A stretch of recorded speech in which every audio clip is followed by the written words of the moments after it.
My name is Gerald Milton. I turned 75 last February, though sometimes it feels as if the calendar has been lying to me for years, speeding through the days faster than I can catch my breath. I live alone in a quiet neighborhood on the outskirts of Salt Lake City, in a house that once held the noise of my wife's laughter, the smell of cinnamon rolls on Sunday mornings, and the echo of my son's footsteps running down the hall when he was a boy. Now the house is mostly silent. The only regular sound comes from the old refrigerator that hums like an exhausted insect, and the clock above the mantel that keeps time not for the living, but for the ghosts of memory. I keep the place clean, perhaps too clean, as if by polishing the surfaces I could bring back what was once alive here. After Marjorie died 6 years ago, I thought the loneliness would lessen with time, that grief would behave like a storm. It comes, it rages, and then it passes. But grief, I've learned, is more like humidity. It lingers, seeps into your bones, and stays there, invisible but heavy. I used to believe my son Nicholas would be my shelter against that dampness, that he'd call, visit, invite me over for dinner. For the first year, he did.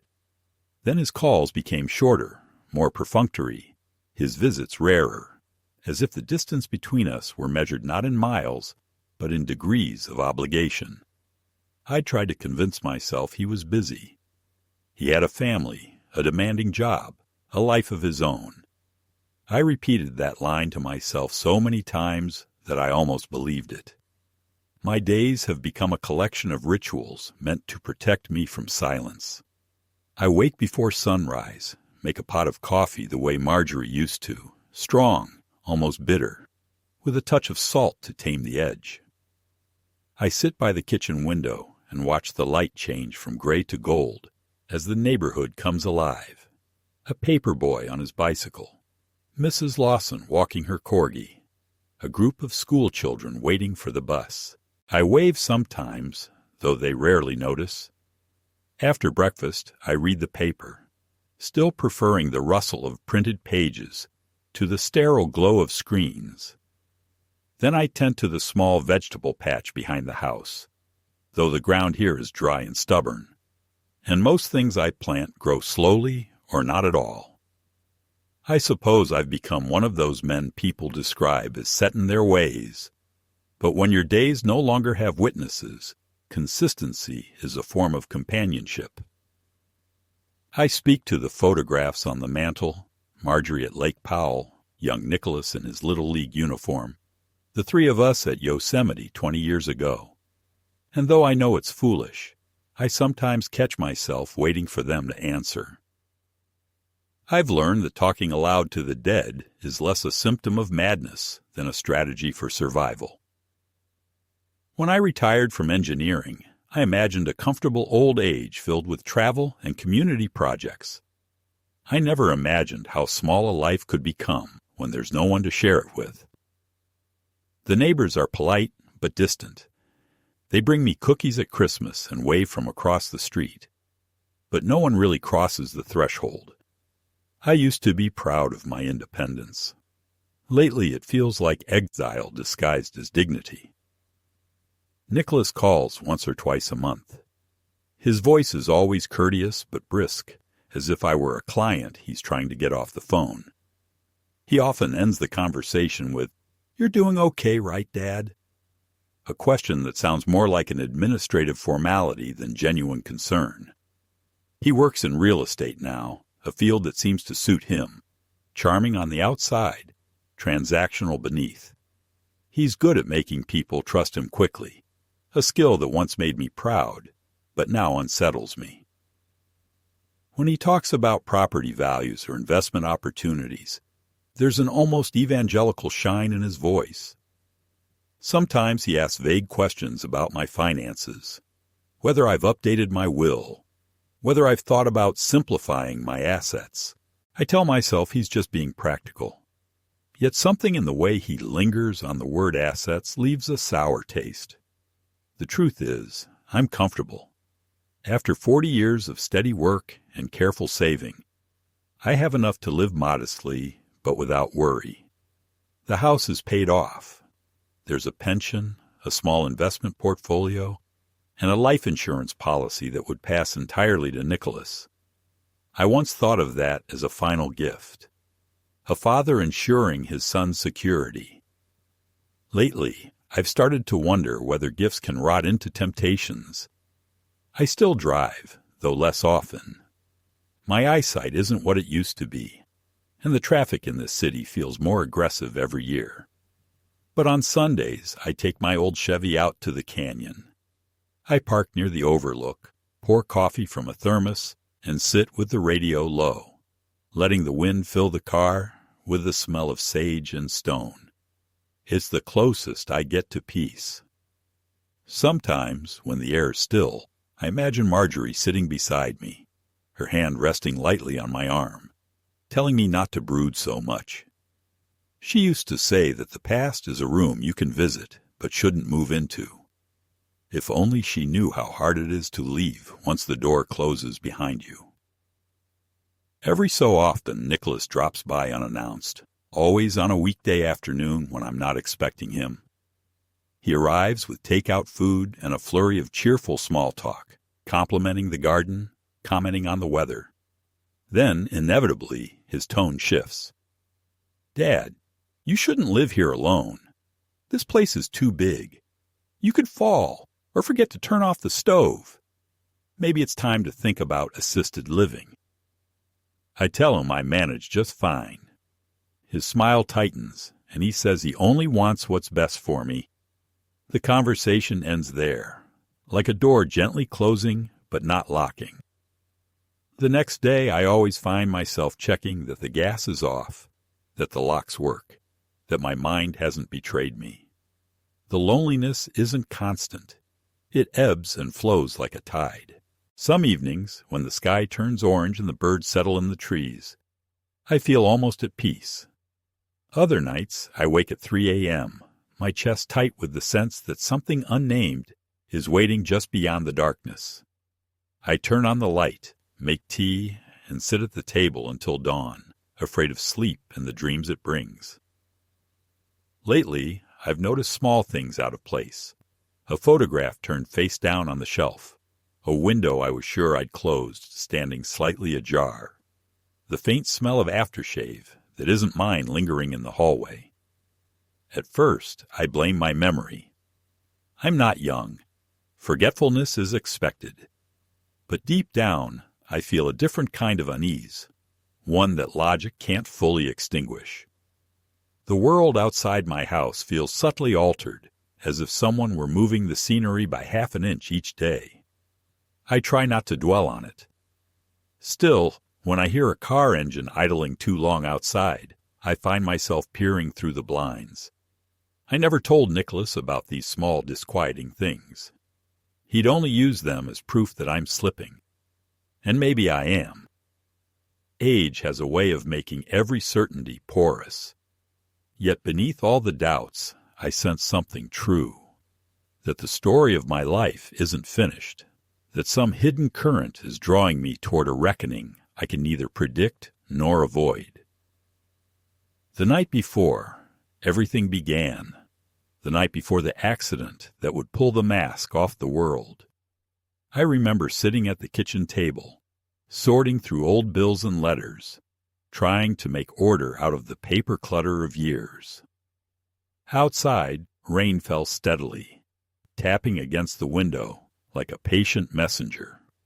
I poured myself a small glass of bourbon, something I rarely do, and raised it in a quiet toast to no one.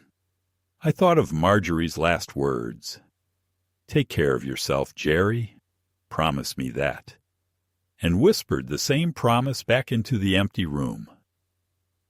I couldn't have known that keeping it would soon mean fighting for my own life against the person I loved most in the world. It happened on a Wednesday morning in late spring, the kind of morning that seems too ordinary to ever carry consequence. The air was cool, the sky washed in a pale, forgiving blue, and I had decided to walk to the park a few blocks from home. I'd been cooped up inside for days, tinkering with an old radio and rereading the same chapters of a book I couldn't seem to finish. I told myself that some sunlight and movement might clear the fog in my head. I remember locking the door, checking it twice out of habit, and setting off with my walking stick, the one Marjorie had bought for me years ago at a roadside market in Arizona. The cherrywood handle was smooth from my palm, the brass tip scuffed from years of faithful service. The park was nearly empty. A few joggers passed by, their earbuds sealing them off from the world, and a mother sat on a bench scrolling her phone, while her toddler toddled dangerously close to the edge of the duck pond. I followed the familiar path along the maple trees, listening to the crunch of gravel under my shoes. The scent of cut grass mingled with the faint sweetness of lilac, and for the first time in a while I felt content. I had no idea that within the hour my life would tilt on its axis. I was halfway down the path when I heard the sound of wheels behind me, a sharp, fast whir that grew louder by the second. I turned just in time to see a bicycle hurtling toward me. The rider was a young man, early 30s maybe, wearing a baseball cap pulled low and a gray hoodie.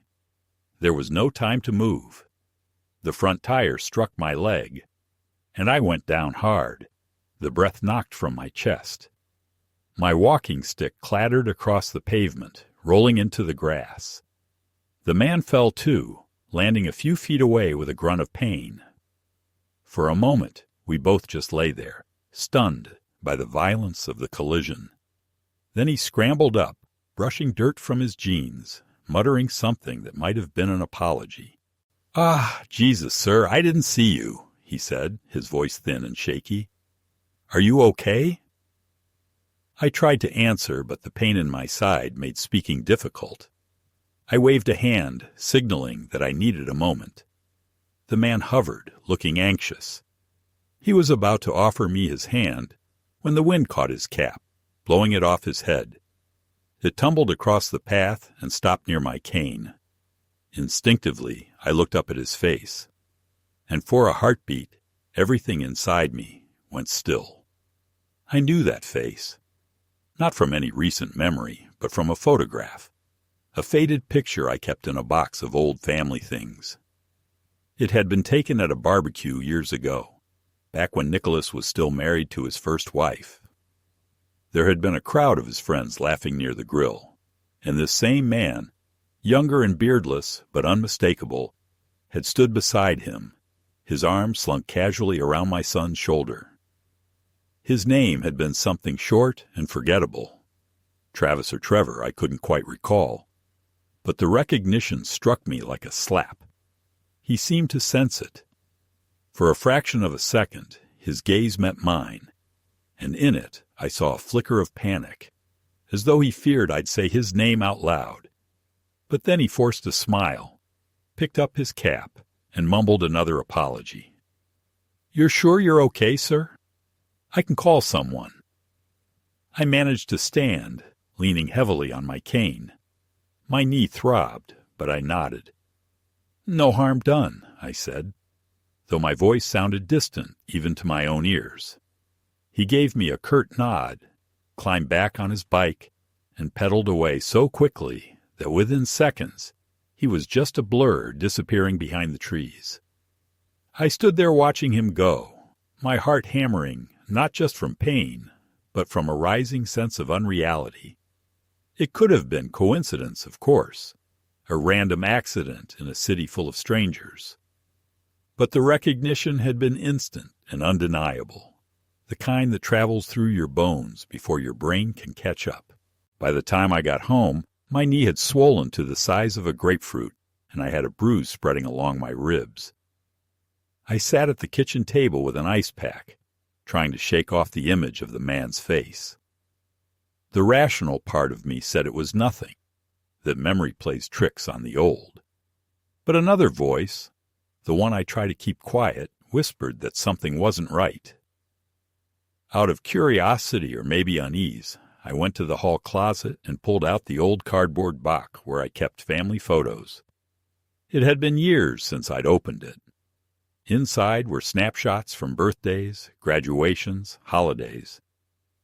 Near the bottom, under a bundle of yellowing letters, I found the picture I'd been thinking of. There they were, Nicholas in his 20s, grinning broadly, and the same man beside him, raising a beer bottle toward the camera. The name came back to me now. Travis O'Neill. He'd worked with my son years ago at some construction firm. I stared at that photograph for a long time, unable to ignore the uneasy connection forming in my mind. Why had Travis been riding in my park, of all places, after so many years? Why did he look at me that way, like someone caught trespassing? My pulse quickened as a darker thought crept in, one so absurd I immediately tried to dismiss it. What if it hadn't been an accident? The rest of that day passed in a fog. I tried to distract myself with the television, but the program seemed hollow, their laughter artificial. I poured myself another cup of coffee, then another, until my hands trembled slightly from the caffeine. At dusk, the phone rang. It was Nicholas. His voice, unusually warm, filled the kitchen. "Hey, Dad, just checking in. How are you feeling?" I hesitated. He rarely called in the middle of the week, and never with that tone. "I'm fine," I said cautiously. "A bit sore. I had a fall at the park this morning." There was a pause on the other end. "A fall? Are you all right?" "I'm fine. Some cyclist ran into me, that's all. Nothing broken." He exhaled sharply as if relieved, or pretending to be. "That's terrible. People ride like maniacs these days. Did you get his name?" "No," I lied. I couldn't explain why I said it, only that something inside me warned against it. He apologized and left. "It's nothing." "Well, be careful, okay? Maybe it's time to think about moving somewhere safer. That house is too isolated. You could have been seriously hurt." His voice softened in what might have been concern, but underneath it I heard calculation, a subtle pressure that had become familiar. "I said I'm fine, Nicholas," I replied. "Just a bit shaken up." He cleared his throat. "Okay. Still, I'll come by this weekend. We'll talk about some options." "Options?" "You know, just making sure you're comfortable, that things are in order." There was that phrase again. In order. The same phrase he used when discussing estates, policies, finances. I ended the call quickly, blaming fatigue, but my mind refused to rest. I took out the photograph again and set it on the kitchen table beside my coffee cup. The smiling faces of my son and Travis stared up at me, frozen in time, unaware of what they'd someday represent. That night, I couldn't sleep. Every creak of the house made me flinch. I kept imagining the whir of bicycle tires behind me, the sudden impact, the look in that man's eyes. Around midnight, I gave up trying to rest and went to the den. I opened the old filing cabinet where I kept documents, insurance papers, property deeds, and my will. I reread the section where Nicholas was listed as the sole beneficiary. It had always seemed natural. Now it felt like a loaded gun I'd left lying on the table. The following days brought a strange change in my son's behavior. He called every evening, asking about my health, offering to do errands, insisting I let him take some weight off my shoulders. On Saturday, he showed up with groceries and a bright smile that didn't reach his eyes. He moved through the house as if inspecting it, opening cupboards, checking light fixtures, asking casual questions about my routines, what time I went to bed, whether I locked the doors, where I kept my medications. When I asked why he was so curious, he laughed it off. "Just making sure you're taking care of yourself, Dad." At one point, I caught him glancing toward the cabinet where I kept my documents. His gaze lingered for just a second, but long enough for my stomach to tighten. I tried to tell myself I was being paranoid. Maybe he was simply worried. Maybe the resemblance to that man in the park had been coincidence. Yet that night, when I went to lock the front door, I noticed the deadbolt was already turned, though I was sure I hadn't locked it earlier. Someone had done it for me, or to me. I slept poorly, waking every hour to the sound of imaginary wheels spinning in the dark. Each time I'd rise and walk to the window, scanning the street for movement. Nothing. Only shadows stretching across the pavement, the indifferent calm of suburbia. But deep down I knew something had shifted. The accident had cracked open a door in my life, and through that narrow opening, unease had begun to seep in. What I didn't know, what I couldn't yet imagine, was that the man who hit me that morning hadn't chosen me by chance. He had been paid to find me, and the hand that signed that payment belonged to my own son. The weekend after the accident, Nicholas came by again. He said he wanted to check in and bring me some supplies. Vitamins for bone strength, he said, and a new first aid kit. But it wasn't the gifts that unsettled me. It was the way he looked around the house with a quiet, appraising eye, as though he were taking inventory of a property he might soon inherit. He complimented me on keeping the place so tidy for my age, his voice dripping with the kind of patronizing warmth reserved for the senile and the weak. I laughed it off, yet inside I felt a chill. My knee was still swollen, the bruise on my ribs darkening to a purple-black stain that pulsed when I breathed. But I told him I was healing quickly. He nodded, though his eyes lingered on my face for a second too long, and I had the distinct impression that my health was no longer a comfort to him, but an inconvenience.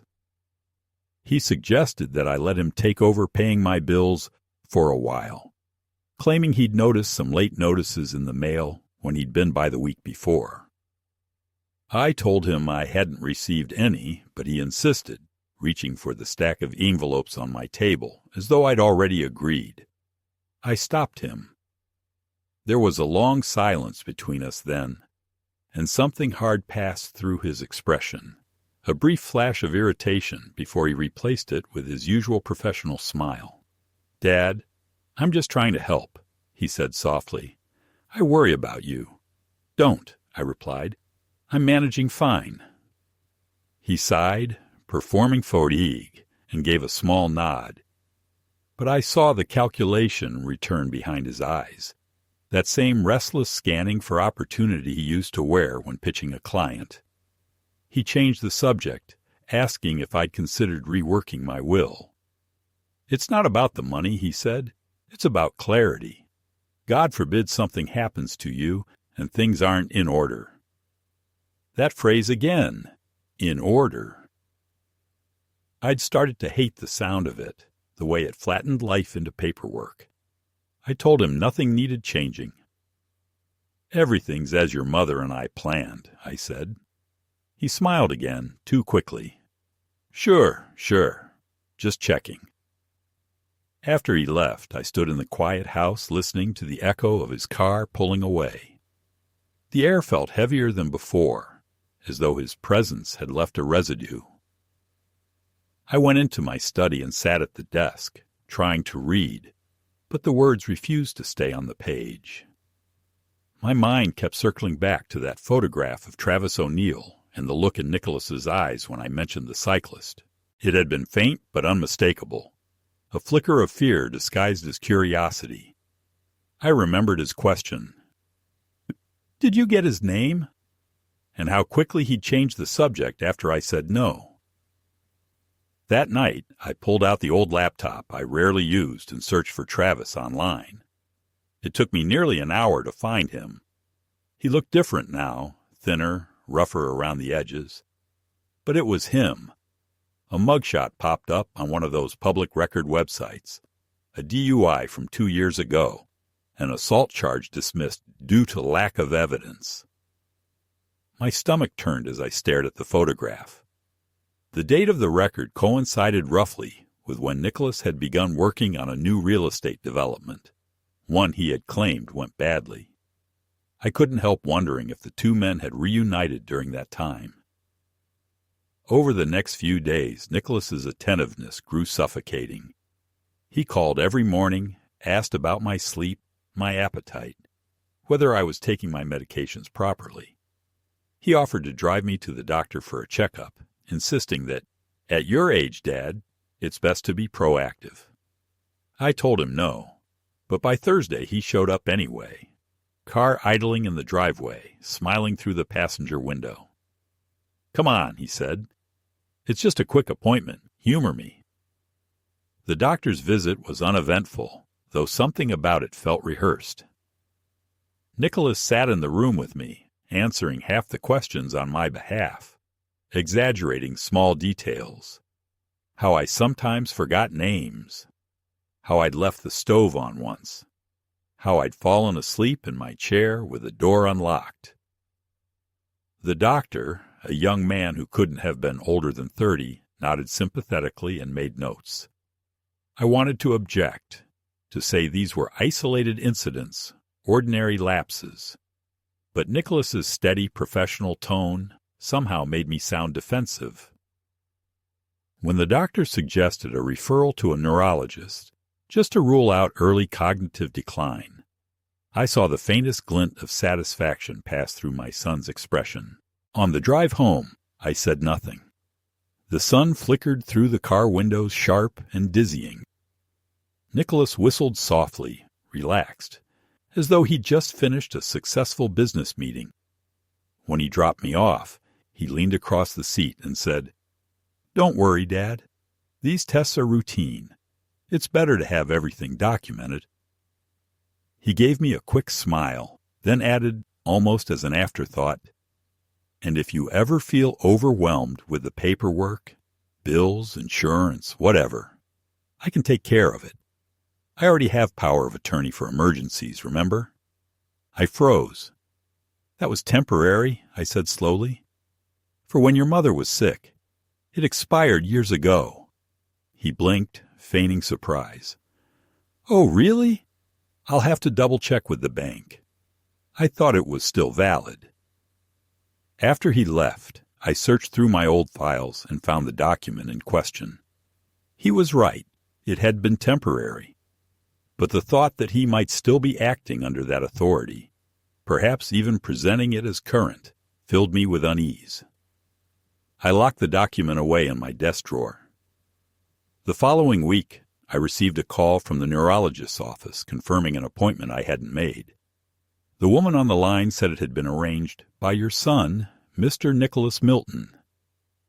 My throat went dry. I told her I wouldn't be coming and hung up. An hour later, Nicholas called. "Dad, why did you cancel the appointment?" he asked, his voice tight with irritation. "You're being stubborn." "I didn't ask for it," I said. "And I don't appreciate you scheduling things behind my back." "I'm trying to keep you safe," he snapped. Then more softly, "I just worry, that's all. You're not thinking clearly these days." That last sentence lingered long after the call ended. It was more than concern. It was groundwork, the careful laying of a narrative in which I was no longer competent. I realized, with a slow, cold understanding, that Nicholas wasn't just managing me. He was building a case against me. A few nights later, I woke around 2 a.m. to a noise outside, a faint crunch of gravel near the garage. My first thought was raccoons, but then I saw light flicker against the curtains, the pale glow of a phone screen. I went to the window and through the narrow gap in the blinds, caught sight of a shadowed figure moving near my car. The man wore a hoodie. I couldn't see his face, but I knew the outline, the slouch of the shoulders, the nervous way he looked over them. Travis. I froze, afraid to move, afraid he'd notice me. He circled the car once, then disappeared toward the side gate. I stood there until the silence returned, the house holding its breath. The next morning the garden gate was unlatched.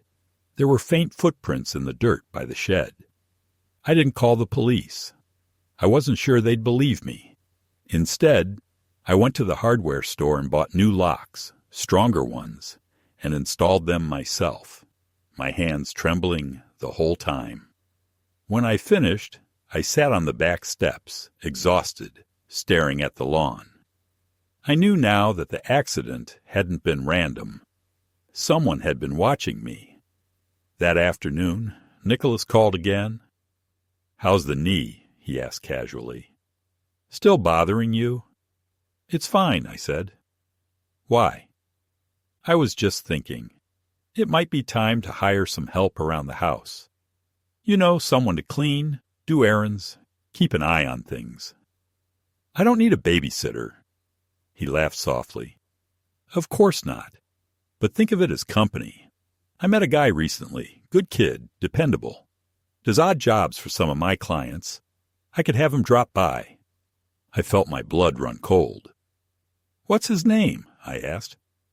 "Travis," he said without hesitation. "You'd like him." I managed to keep my voice steady. "No need, Nicholas. I prefer my privacy."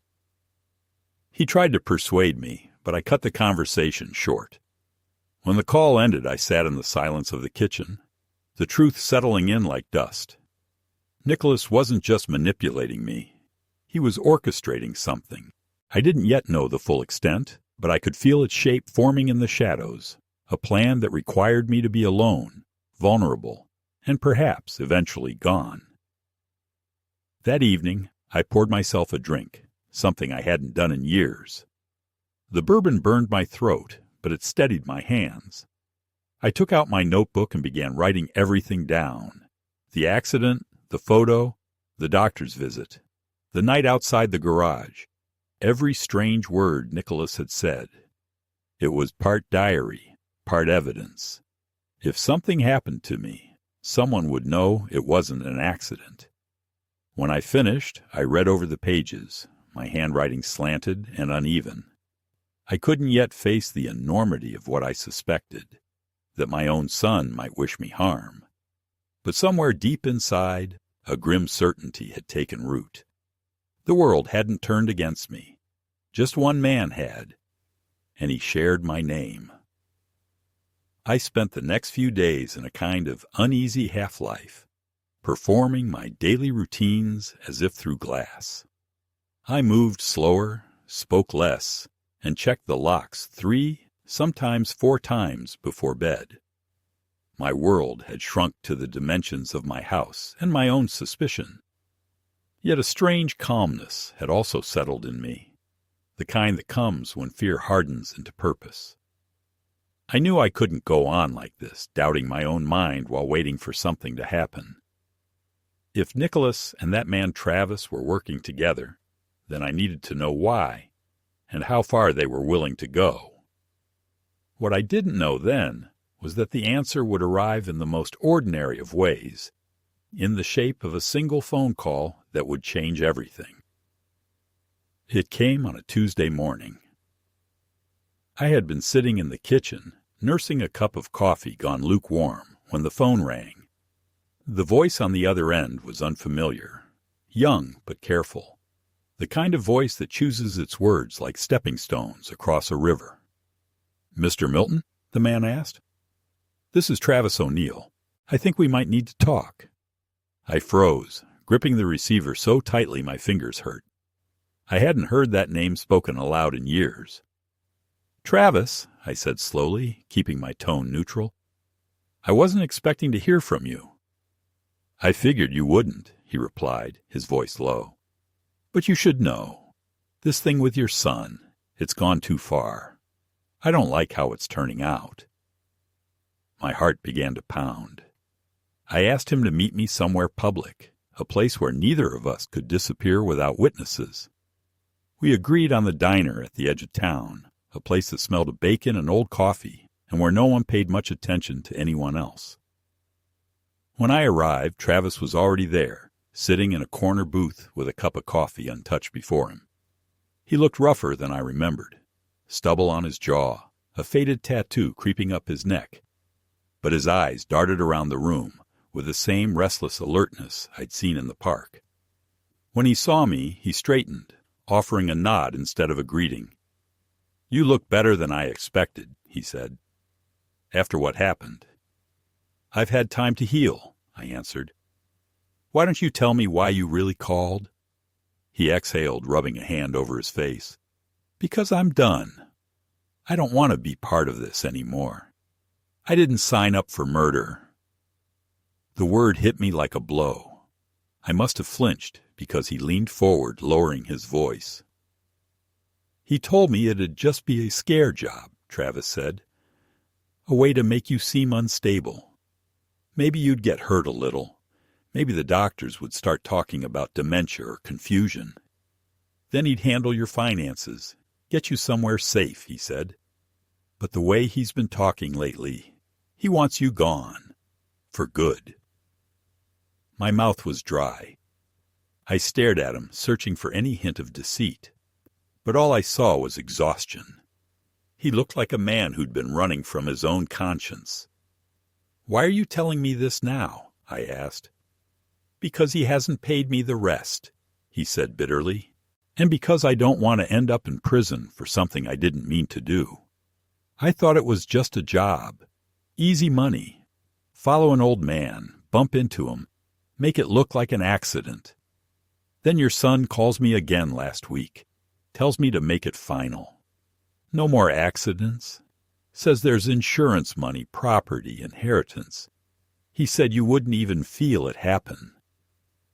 I felt my heart stutter, my breath turning shallow. It was one thing to suspect evil. It was another to hear it confirmed, spelled out in the flat tone of a man describing a transaction. I asked him if he had proof. He nodded. Texts, call logs, some money transfers. I kept them just in case. I figured if he tried to screw me over, I'd have leverage. For a moment, neither of us spoke. The diner's air conditioning hummed overhead, and somewhere behind the counter a waitress laughed at a joke on the radio. The ordinariness of the place made his words even more surreal. "What do you want from me, Travis?" I finally said. He looked down at his hands. "I want out, and I want my money, just not from him. You pay me what he owes, and I'll give you everything. The texts, the recordings, the works. I'll even testify if it comes to that. I don't care anymore. I just want to disappear after." There was a part of me that recoiled at the thought of paying him, as though doing so would make me complicit in my own betrayal. But another part, colder, sharper, saw the opportunity. I could finally have proof. I could expose Nicholas for what he was before he could destroy me. I told Travis to meet me again the next day. Same place, same time.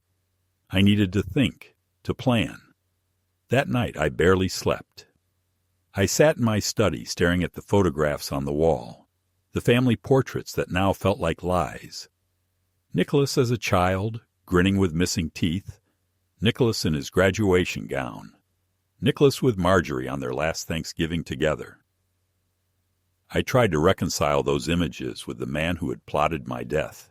Somewhere in the middle of that long, sleepless night, I realized I no longer needed to. The son I'd loved had vanished long ago, replaced by someone else. Someone who saw me as an obstacle, not a father. The next morning, I withdrew cash from the bank, $5,000. Enough to make Travis take me seriously, but not enough to feel like surrender. The teller, a kind young woman named Sarah, who'd known me for years, hesitated when she handed me the envelope. "You sure you want to carry that much, Mr. Milton?" she asked. "It's not safe." "I'll be careful," I said, and I meant it in ways she couldn't possibly understand. At the diner, Travis was waiting again, this time with a manila folder sitting on the table between us. When I sat down, he slid it toward me. "Everything's in there," he said. "Screenshots, message logs, recordings. I copied it all to a drive, too. Keep both." I opened the folder. There were printed messages, each one a dagger. Nicholas's number at the top of every thread. His words casual, almost friendly. "Make it look like an accident. He's old. Just push a little. It'll look natural. Once the paperwork's in order, I'll transfer the rest. And then, the final one, dated 2 nights ago. Finish it this week. I'm done waiting. I must have gone pale, because Travis reached across the table, lowering his voice again. I told you, I don't want any part of this now, but you'd better move fast. He's got everything lined up. Doctor reports, witnesses, even a lawyer ready to claim you're not fit to manage your estate. I slipped the folder into my briefcase, trying to steady my breathing. You'll testify? I asked. He nodded slowly. If I have to. But you got to keep me out of it once it's done. I can't afford to go back inside. I left the diner without finishing my coffee, the taste of bile sharp in my throat. Outside, the sunlight was blinding, the air heavy with the smell of exhaust and dust. I stood in the parking lot for a long time, my briefcase clutched against my chest, feeling both defeated and alive in a way I hadn't felt in years. I had proof now. Proof that my son wanted me dead. That afternoon, I drove straight to a lawyer, an old acquaintance named Robert Pierce, who'd handled Marjorie's estate years ago. He listened in silence as I laid out the story, his expression growing darker with every detail. When I finished, he leaned back in his chair, fingers steepled beneath his chin. "Gerald," he said quietly, "this is serious. You're telling me your son solicited a man to kill you?" I nodded. "And I can prove it." I handed him the folder. He went through the pages carefully, eyes narrowing. If this is authentic, he's facing attempted murder, conspiracy, fraud, the works. But you need to understand what this means for you, too. Once this becomes public, your name, your finances, your entire life will be under scrutiny. Are you ready for that? I don't have a choice, I said. He's already tried once. He'll try again. Pierce nodded slowly.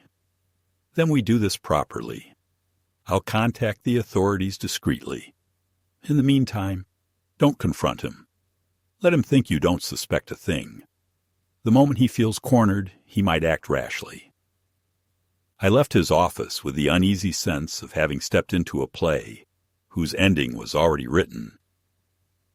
The sun was setting when I pulled into my driveway. The house bathed in orange light that made everything look momentarily peaceful. But peace was an illusion now. Somewhere out there, my son believed I was a problem to be solved, and I just declared that I intended to fight back.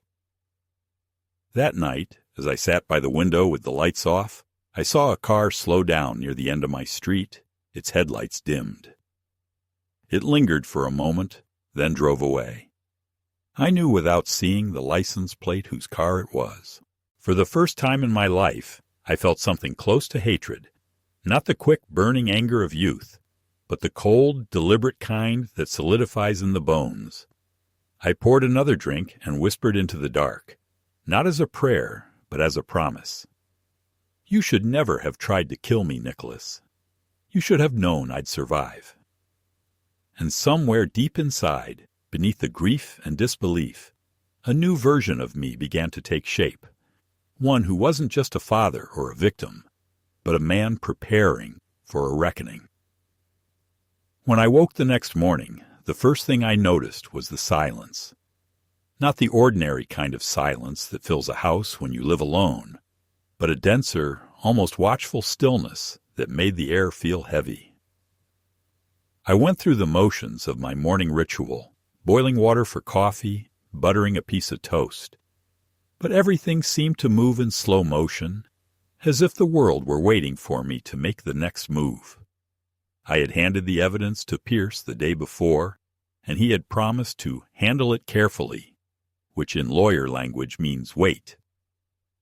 Waiting, however, had never been my strong suit, especially not when the man I was waiting for was my own son, who now knew I had become a threat to his plans, even if he didn't yet know how much I knew. The certainty that something was about to happen grew inside me, like pressure under a sealed lid. The phone rang just after 9. It was Pierce. His voice was low, measured, but I could hear the tension beneath the calm. "Gerald, I spoke with a contact at the district attorney's office. They're interested, but they want corroboration before moving forward. This Travis, can you bring him in?" I told him I thought I could. Travis had been jumpy when we last met, but the promise of money and a clean slate seemed to hold him in place. Pierce sighed. "Good. The sooner we have a statement, the better. And Gerald, be careful. Don't meet your son alone." I hung up and immediately called Travis. It took 3 tries before he picked up. His voice was different this time. Hoarse, impatient, maybe frightened. "What do you want?" he muttered. I told him about the DA, about how his testimony could clear his name if he came clean. He swore under his breath. "You don't get it. Your son's been asking around. He knows I talked to you. Some guy came by my place last night. Said Nicholas wanted to settle accounts. That's his way of saying I'm finished." My pulse quickened. "Where are you now?" "Moving. Motel off the interstate. Don't try to find me unless you have real money or a real lawyer." "I have both," I said. "Meet me tonight, same diner, it's public. You'll be safe." There was a long pause, then a resigned sigh. "Fine, midnight. But if I don't like what I see, I'm gone." After we hung up, I sat for a long time staring at the kitchen table. The wood grain swam before my eyes. It was the same table Marjorie and I had bought when Nicholas was 10, the same one where he used to do his homework while I checked his math. How many nights had we sat here, believing our lives were solid, unshakable? Now the table felt like evidence of my own blindness, each scratch and stain a reminder of something I had failed to see coming. That afternoon, Nicholas called. His voice was bright, too bright. "Hey, Dad. Just wanted to see how you're holding up. You sounded a little off last time."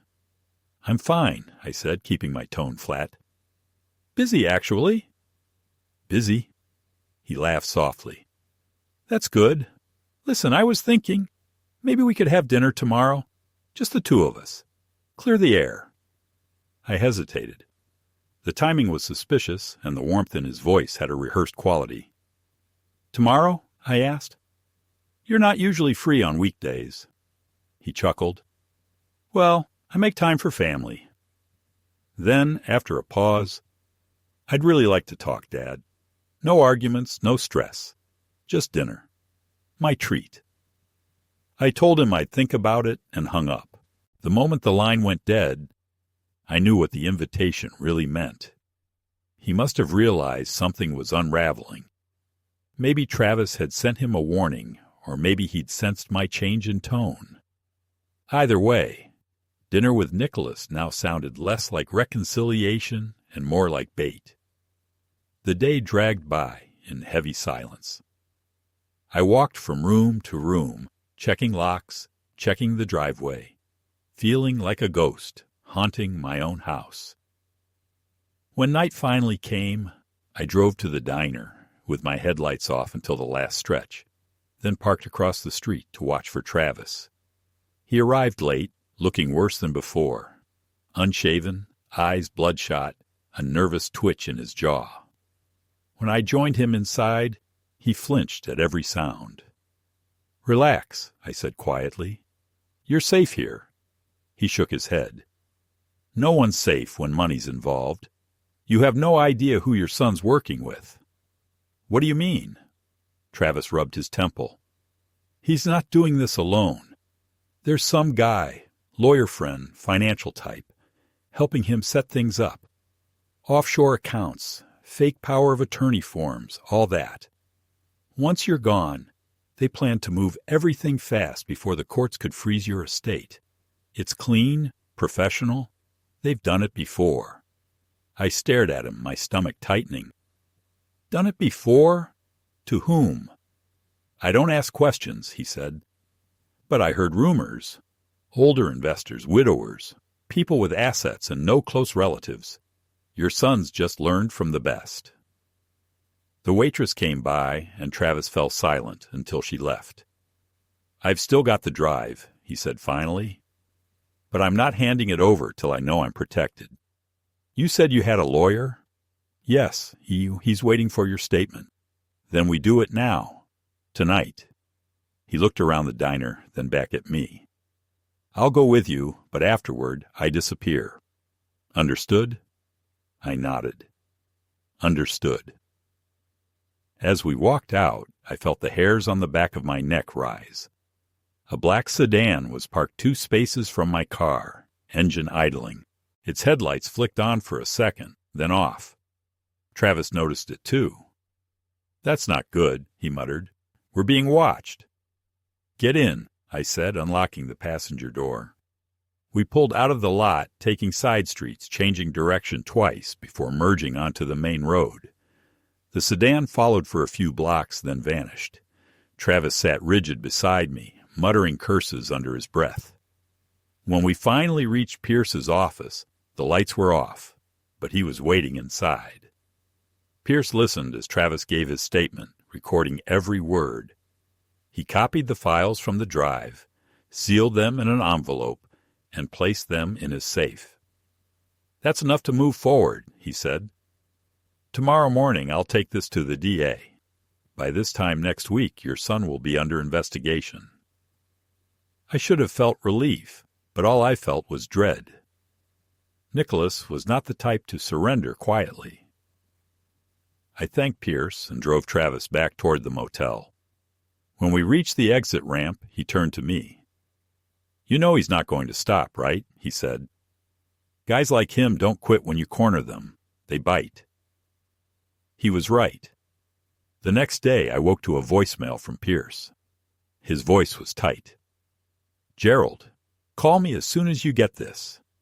There's been a development. When I called, he didn't mince words. Travis is dead. Found this morning behind that motel. Gunshot wound. The police are calling it a robbery, but we both know better. I felt the room tilt, the receiver slipping slightly in my hand. The files, they're safe, he interrupted. But this complicates things. Without a living witness, the case weakens. We still have the records, but your son will claim forgery. You need to be prepared. Prepared. The word echoed in my head all day. I kept seeing Travis's nervous face, hearing his voice telling me that Nicholas would bite back. By evening, I was sure of it. My son knew everything. Around 6 o'clock, headlights swept across my living room wall. A car had pulled into the driveway. When I peered through the curtain, I saw Nicholas getting out, carrying a briefcase. He looked immaculate, his tie straight, his posture calm. He rang the bell once, then again. I didn't answer. After a moment, he tried the handle, found it locked, and smiled faintly at the door, as though at an inside joke. Then he spoke, his voice muffled, but clear enough to hear through the wood. Dad, I know what you think you know. We should talk. This can still end well for you. I stood frozen behind the door, listening as he continued, his tone alternating between persuasion and warning. You're being manipulated, he said. That man, Travis, he lied to you. He was blackmailing me, that's all. He used your paranoia to turn you against me. Don't ruin both our lives over this. When I didn't respond, he sighed and stepped back. All right, have it your way, but you're making a mistake. Then, with a final look at the locked door, he walked back to his car and drove away. That night, I called Pierce again. He came to my house, I said. He knows we're moving against him. Pierce cursed softly. I was afraid of that.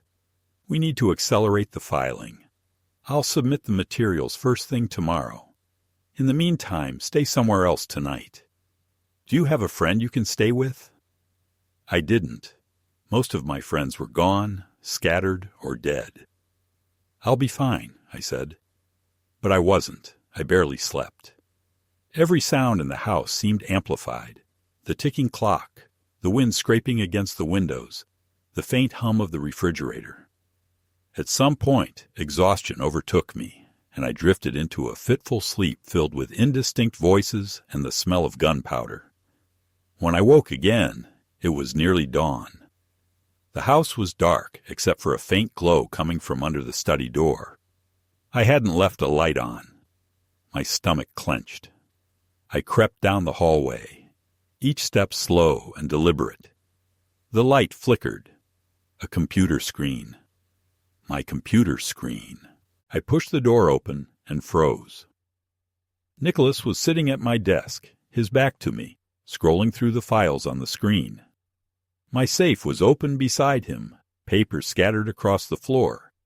He turned when he heard me, and for a moment neither of us spoke. The expression on his face was perfectly composed, almost bored, as though he were explaining a business deal that had gone slightly wrong. "Morning, Dad," he said quietly. "You've been busy. How did you get in?" My voice came out hoarse. He smiled faintly, tapping the old brass key on the desk, the spare I had given him years ago and forgotten to retrieve. "You never change the locks. That's careless. What do you want?" He sighed, leaning back in the chair. "You've put me in a difficult position. Those files you gave Pierce, they could destroy me, but they also make you look unstable. Do you really think anyone's going to believe an old man and a dead ex-con over me? You've already been to doctors. There's a record now. Early signs of confusion, paranoia. It's all there." My hands trembled. "You killed him," I said. He didn't deny it. "He was a liability. You understand liabilities, Dad. You used to manage budgets. Sometimes you have to cut your losses." The coldness in his voice made my blood run cold.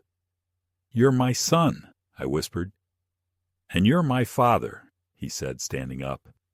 "That's exactly why I didn't want this to get ugly. But you've left me no choice. You've involved lawyers, the police, people who don't understand family matters. Now they'll dig through everything, and that's bad for all of us." He closed the laptop with a soft click. "Here's what's going to happen. You're going to call Pierce and tell him you made a mistake, that you were misled by Travis's lies. You'll say you want to drop everything. If you do that, we both walk away clean. And if I don't?" He looked at me then, really looked, and for the first time I saw no trace of the boy I'd raised, only the quiet, ruthless focus of a man who had stopped seeing me as human. "If you don't," he said, "then I'll have to convince the court you're not well enough to make decisions. The documents are already in motion. One signature from your doctor, one hearing, and you'll be in a care facility by the end of the month. I'll take care of everything else." I stared at him, my mind spinning. "You'd put your own father away?" He shrugged. "It's better than the alternative." He picked up the briefcase and walked to the door. "You should think about it, Dad. I'll give you until tomorrow." When the door closed behind him, I sank into the chair he had just left. My whole body was shaking. I knew then that there would be no negotiating with Nicholas, no appeal to love or decency. He was too far gone. But he had made a mistake. He thought fear would silence me. Instead, it clarified everything. I was done hiding. I called Pierce again and told him everything. He listened, silent except for the scratch of his pen. "Gerald," he said finally, "we have enough. Between the testimony, the files, and what he just did, we can build a criminal case. But you'll need to appear before the court. We'll have to make this official." "Do it," I said. "I'm ready." The next 48 hours were a blur of statements, meetings, and signatures. Pierce moved fast, filing the necessary documents. When the police came to collect my statement, I gave them everything: the folder, the copies, the details of Nicholas's visit. By the end of the week, a warrant had been issued. Nicholas, however, was nowhere to be found. I spent those days in a haze of exhaustion and dread, waiting for the inevitable call. When it came, it wasn't from the police. It was from Nicholas himself. His voice was calm, almost gentle. "You've made this worse than it had to be," he said. "But I guess that's who you are, always playing the martyr. Don't worry, Dad. It's almost over." The line went dead. I didn't leave the house for the next 2 days. I slept little, ate less, and kept the phone beside me at all times. On the third night, just past midnight, there was a sound outside, a soft metallic click, like a latch being lifted. I went to the window and saw the glint of movement near the garage. For a second, I thought it was Travis's ghost, then realized the truth. Nicholas had come to finish what he started. I moved quietly to the kitchen, grabbed the heavy flashlight from the drawer and dialed 911 with trembling fingers. As I spoke to the dispatcher, a crash echoed from the back door. I heard footsteps, deliberate and confident, moving through the dark. I hid behind the kitchen counter, the phone pressed to my ear, my heart pounding. When the police arrived minutes later, their sirens slicing through the night, Nicholas was already gone. The back door hung open, the lock broken, clean through. On the floor near the threshold lay his briefcase, flung open in haste. Inside, there were papers, fake medical reports, unsigned legal forms, and a check made out to cash for $50,000. That was the night the fear finally ended. The next day, the police found him trying to cross into Nevada. He didn't resist arrest. When they told me, I felt neither joy nor relief, only a vast, quiet sorrow. The son I had loved was gone long before the handcuffs closed around his wrists. But there was still one thing left to do. I called Pierce and told him I wanted the case made public. I wanted people to know what had happened, not for revenge, but because silence had been my mistake for too long. He hesitated, then agreed. And as I hung up, I realized that for the first time in months the house was silent again. But this time, it was a peaceful silence, not the kind that watches, but the kind that forgives. The trial began on a gray morning in early November, the kind of morning that seemed to absorb all color and sound. The courthouse stood like a monument to cold logic, its marble floors echoing each footstep, its fluorescent lights flattening every face into something pale and tired. I had been there before for mundane things, witness statements, paperwork, but that day felt different. That day, it felt like I was walking into the heart of everything that had broken inside my family. I wore my only dark suit, the one I'd saved from Marjorie's funeral, pressed and slightly too tight at the shoulders. My hands trembled as I buttoned it that morning, not from age or fear, but from a sense of disbelief that it had all come to this. A father preparing to testify against his son. When I entered the courtroom, Nicholas was already there, sitting beside his attorney.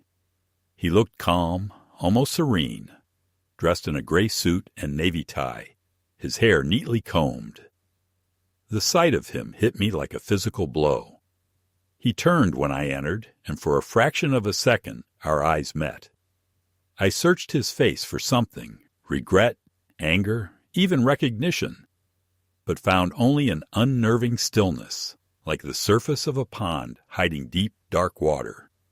He gave me the faintest nod, a gesture that might have once meant respect, but now felt like mockery.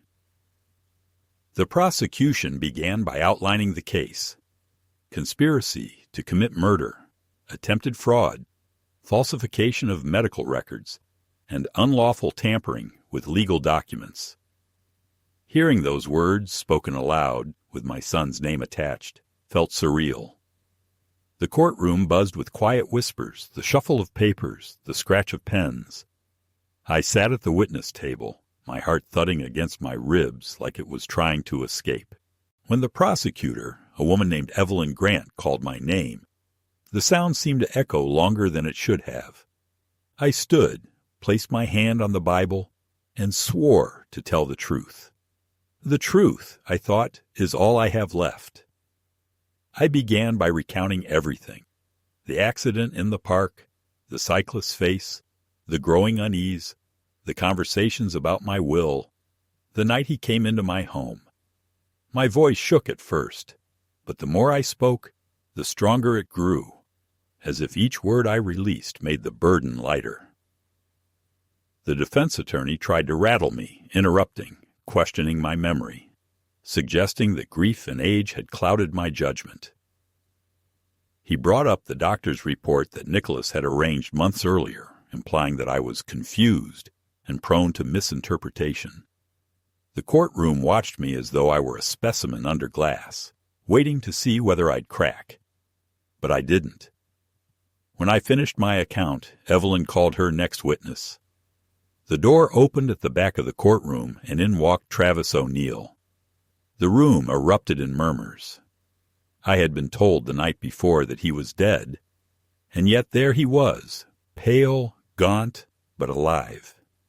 He gave me a small nod as he took the stand. Later, I would learn that Pierce and the DA's office had arranged protection for him after his supposed death, faking the report to draw Nicholas out. But at that moment, I was too stunned to process anything beyond the simple fact that the man I thought buried was now sitting a few yards away from my son. Travis's testimony was quiet but devastating. He spoke of the plan, of the payments, of the staged accident, of the second attempt that had been called off at the last minute when he grew frightened. He described the meetings, the phone calls, the texts. The prosecution projected the evidence on a screen. Nicholas's messages in plain, damning words. His voice recorded in a clipped, businesslike tone, saying, "Make it look natural. Don't leave loose ends." Each word was a knife. Nicholas remained composed at first, even smirking when Travis spoke. But as the evidence piled up, the mask began to slip. His jaw tightened, his hands clenched, and by the time Evelyn played the last recording, a voicemail where he promised Travis a bonus once the paperwork clears, Nicholas's composure cracked. He stood abruptly, shouting that it was all lies, that the messages were fabricated, that he had been set up by a con man and a senile old man. The judge pounded the gavel, calling for order, but the outburst had already done its damage. The jury watched him not as a victim, but as a man unraveling. When it was the defense's turn, Nicholas's attorney tried to paint me as a confused father manipulated by an opportunist. He spoke of my advancing age, my emotional instability following the loss of my wife. He even suggested that I had conspired with Travis to frame Nicholas out of resentment for being cut off from family affairs. Listening to that version of my life twisted into a caricature was like watching a stranger's story being told in my name. Yet I stayed still. I'd learned that truth needs no defense when it carries the weight of evidence. After hours of testimony, the courtroom began to feel airless. The lights seemed harsher, the seats harder, the clock slower. When the judge finally called a recess, I stepped outside into the hallway, leaning against the cold wall. I could feel my pulse hammering in my throat. I thought of Marjorie then, her voice, her calm. She would have told me to breathe, to remember that decency doesn't disappear just because evil has a familiar face. I whispered her name under my breath and steadied myself before walking back inside. The final day of the trial was the longest of my life. Both sides made their closing arguments. Evelyn spoke with quiet intensity, reminding the jury that this wasn't just a case about money or inheritance, but about trust and betrayal within the sacred bounds of family. When the people closest to us become the architects of our harm, she said, the law must stand in the place where love has failed. Her words struck something deep inside me. The defense's closing was colder, more technical, built on the scaffolding of doubt. They argued that the prosecution had built its case on the word of a criminal and an unreliable old man. They urged the jury to consider how grief and guilt can distort memory. When Nicholas's lawyer sat down, the room fell silent except for the faint hum of the ceiling fan. The judge dismissed everyone for deliberation, and the jury filed out, leaving behind a silence that felt like the held breath of the entire world. Hours passed. The courthouse emptied slowly, the light fading outside the tall windows. I sat alone in the corridor, listening to the echo of distant footsteps. At one point, Nicholas's lawyer walked past me without meeting my eyes. That was when I knew the verdict.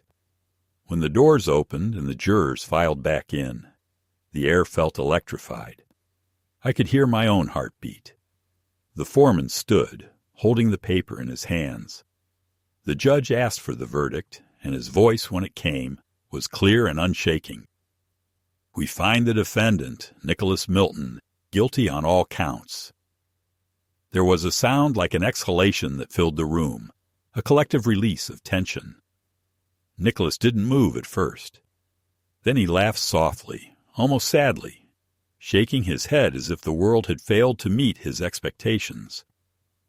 When the guards approached to handcuff him, he turned toward me. His eyes were bright, almost feverish. "You think you've won," he said, his voice low enough that only I could hear. "But all you've done is prove how alone you are." I didn't answer. I couldn't. As they led him away, I felt the strange, hollow ache of victory without triumph, justice without joy. The judge's gavel struck once more, sealing the case. But to me, it sounded less like closure and more like a door shutting on something that could never be repaired. Outside, the cold wind hit my face, sharp and clean. Reporters shouted questions, their microphones thrust forward like weapons. I ignored them, pushing through the crowd until I reached the quiet of the parking lot. I stood beside my car for a long time, staring at the pale strip of sky between the courthouse roof and the mountains beyond. The world looked unchanged, cars moving, lights flickering on in windows. But I felt older than I had that morning, older than I had ever been. Pierce joined me a few minutes later, his expression unreadable. "It's over," he said softly. "No," I replied. "It's never over. It just stops being loud." He didn't argue. We shook hands, and I watched him walk away. Then I climbed into my car, sat in silence, and let the engine idle. For the first time in months, I didn't feel fear. I didn't even feel relief. Only a deep, steady emptiness, a kind of peace carved out of exhaustion. The law had done what it could. The rest was between me and whatever remained of the man who used to be my son. That night, I drove home through the quiet streets, the city lights blurring through the windshield. When I reached the house, I turned off the engine and sat in the dark, listening to the tick of the cooling metal. The same house that had once been the stage for laughter, arguments, birthdays, and long evenings of ordinary life now felt both heavier and lighter, like a body finally exhaling after holding its breath for too long. I knew that tomorrow would bring reporters, paperwork, and the slow bureaucratic settling of justice. But that night, for the first time in a long time, I let the silence stay. I didn't try to fill it. I didn't try to fight it. I simply let it be. And in that stillness, I realized that survival, real survival, is not about winning or losing. It's about standing in the ruins and still choosing to breathe. In the weeks that followed the trial, the world around me seemed to move forward as if nothing had happened, while I remained suspended somewhere between past and present. The house was the same, the furniture untouched, the clock still ticking above the mantel, but everything felt emptied of meaning. People told me I should feel relief, even pride, that justice had been served, but the truth is that justice has no warmth to it. It's a cold, precise instrument that repairs nothing and resurrects no one. I would wake before dawn, sit in the same chair by the kitchen window, and stare at the horizon until the first light bled over the rooftops. That hour between night and day became the only time I felt real peace, as if the world had briefly forgotten me. Nicholas was sentenced to 10 years, though everyone said he would serve less. I didn't attend the sentencing. I couldn't bring myself to hear another recitation of his crimes. I read about it later in the paper, a small article buried on page 6 under local news. They described him as remorseful, which almost made me laugh. Remorse was something he'd learned to perform long ago, a skill polished by years of charming clients and apologizing without meaning it. Still, the image of him standing there in court, head bowed, pretending to feel regret, stayed with me. I tried to imagine what was going through his mind when the judge spoke, when the reality of confinement settled over him. Did he hate me then? Or did he still see me as a means to an end, even from behind bars? The question had no answer, and I learned to stop asking it. After the verdict, I made a decision that startled even Pierce. I told him I wanted to dissolve my estate and establish a charitable trust in Marjorie's name.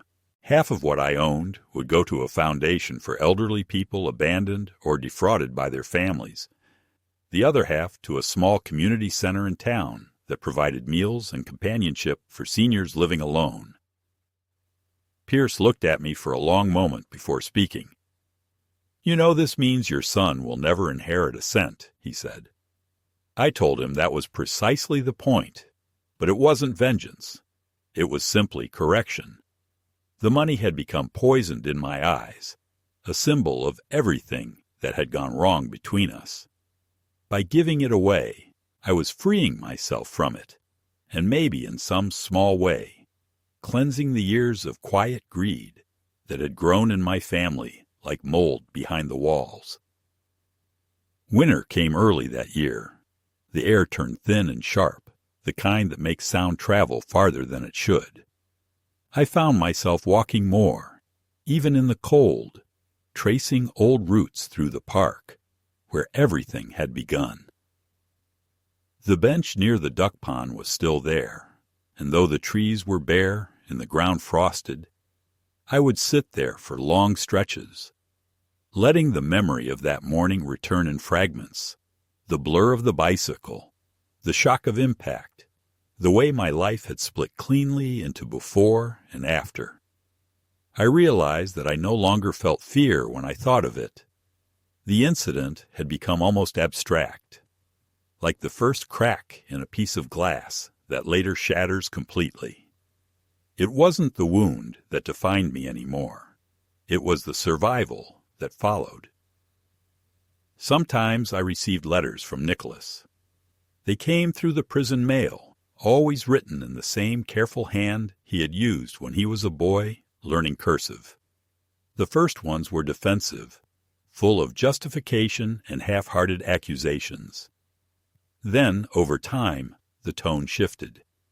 He began to write about ordinary things, the weather, the books he was reading, even memories from childhood. I never replied, but I kept every letter in a drawer in my desk. It wasn't forgiveness that made me keep them. It was recognition. They were proof that a version of him still existed somewhere, even if it was buried beneath layers of ambition and deceit.